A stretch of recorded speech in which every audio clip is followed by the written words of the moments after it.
on a Megamaster grill, grilling chicken on it. It cooks super fast but super even.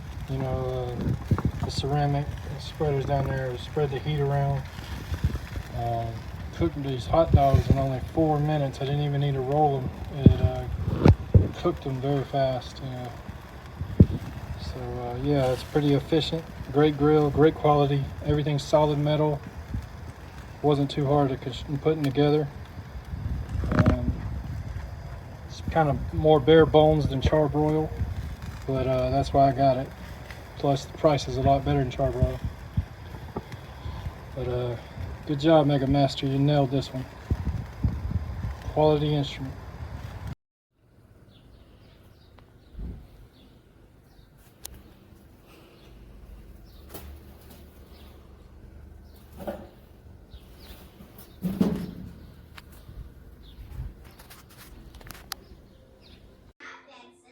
Can you turn it?